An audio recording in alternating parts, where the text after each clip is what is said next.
Welcome to Chapter 3. Now that we've talked about technique and practice and figuring out and organizing ways to make you better, we're going to talk about some practical ways about having to do with playing jazz on the trombone.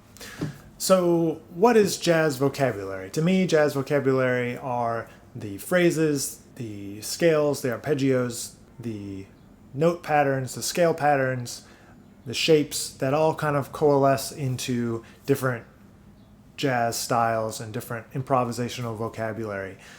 I like to think about playing jazz and improvising like a language, and we need to know all the basics. We need to know the alphabet. We need to know all the notes.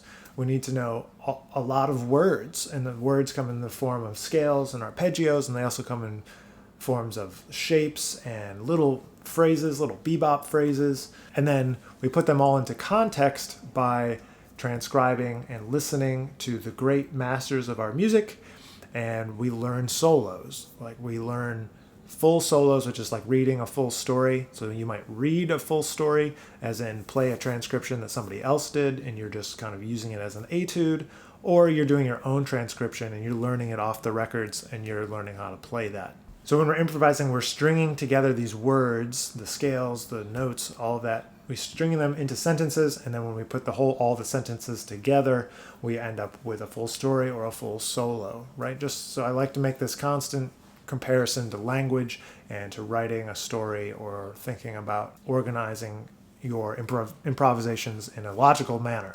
So the first place that you can develop jazz vocabulary, and probably the most important place, is going to be listening.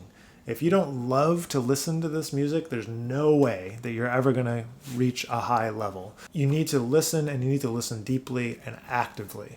You have to get the sense of how things feel, how things fit, and just you develop an intuitive sense through repeated and often listening to different jazz players improvising.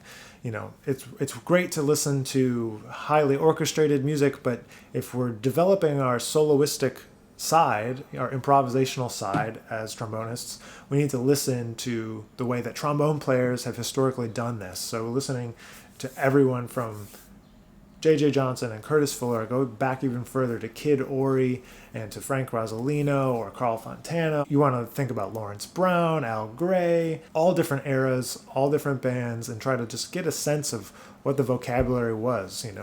How did they articulate differently? How did their sound concept change based on the type of music that they were playing? So after you've started to do your homework and starting to listen, and you've listened a lot, and you're getting used to that listening and trying to focus in on what the players are playing, kind of the phrasing, the rhythms, the types of scales they're using, we need to go in and start to learn some of that material. You can kind of go and search out some theory resources. Jazz is a music that does require a little bit of theory knowledge, so knowing what kinds of triads and seventh chords appear at a major scale is important as a place to start, and just kind of some of the names of some of the stuff. So major chords, minor chords, diminished chords, augmented chords, sixth chords, seventh chords, major seventh, minor seventh, all these types of things. We need to know what those mean. And so if you don't know what those mean, go ahead and search out an online resources. There's plenty of websites that kind of list all this stuff out. So this isn't a theory course, this is a trombone course. I'll be introducing you to some of it, and we'll spell some of it out, but if you need further information, there's plenty of resources out there for you to go find, free resources. So don't be afraid to go and pause the video and go look anything up if you need to get further explanation about that. You should be able to easily think of and arpeggiate on your horn major six chords, minor six chords, major seven, major seven, dominant seventh, minor seven flat five, or half diminished. Those are kind of the basic sounds that we need to be able to arpeggiate in 12 keys. So I like to organize it around the circle of fifths or circle of fourths and go C, F, B flat, E flat, A flat, D flat, G flat, B, E, A, D, G, C, right? We go all the way around. And if you need more information, refer to the following chapter that has information about the major scale. All this stuff that we're talking about is more introduced there. Also in the ear training chapter, we go into more detail about arpeggiating these types of sounds if you're not already familiar.